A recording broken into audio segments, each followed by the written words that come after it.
இன்றே டவுன்லோட் செய்து உங்கள் ஃபேவரட் ஷோக்களை என்ஜாய் பண்ணுங்க. என்ன சார், என்ன இங்க வந்திருக்கீங்க? மித்ரா பெயில்ல வெளியில வந்திருந்தாரு. அது உங்களுக்கு பத்தல. அதனால தான் அந்த பிரியா கிட்ட பேசி மிரட்டி கேஸ வாபஸ் வாங்க நினைக்கிறீங்கல்ல, அப்படித்தானே?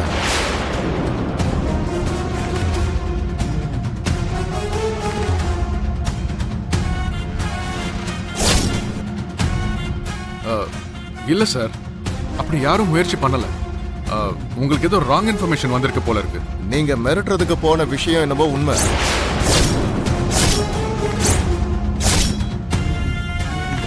இதுக்கு அப்புறமும் மறைக்க நினைச்சா ஒரு பிரயோஜனமும் இல்லை.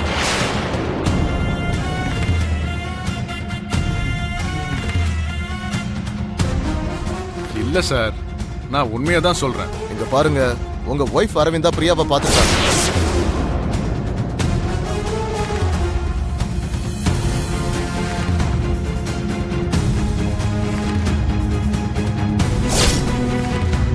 பணம் ஆஃபர் பண்ணிருக்காங்க.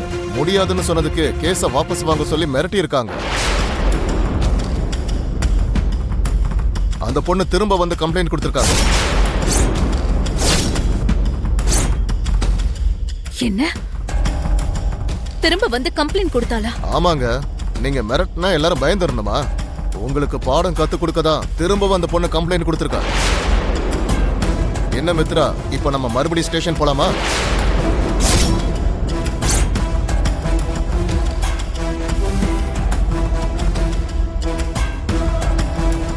சார், ஏதாவது தப்பு நடந்திருந்ததுன்னா அது என்னாலதான் நடந்திருக்கும். போனதுன்னா அந்த பணத்தை ஆஃபர் பண்ணது நான்.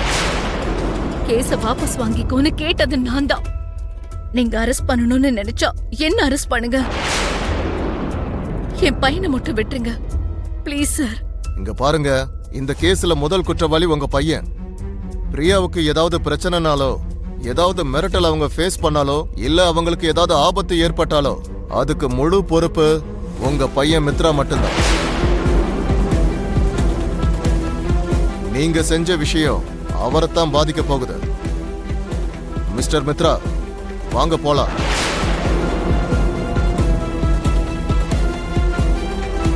வாங்க போலாம். சார் சார் சார், ஒரு நிமிஷம் சார். என் அத்தை எதுவும் வேணும்னு செய்யல. மக மேல இருந்த பாசத்துல தான் அப்படி பண்ணிட்டாங்க. அவங்க கிட்ட பேசதான் போனாங்களே தவிர மிரட்டுறதுக்காக எல்லாம் ஒண்ணும் போகல. ஆமா, நேத்து நீங்க அன்போட போனீங்க. இன்னைக்கு உங்க மாமியார் அன்போட போயிருக்காங்க. நாளைக்கு உங்க மாமனார் அன்போட பார்க்க போவார்.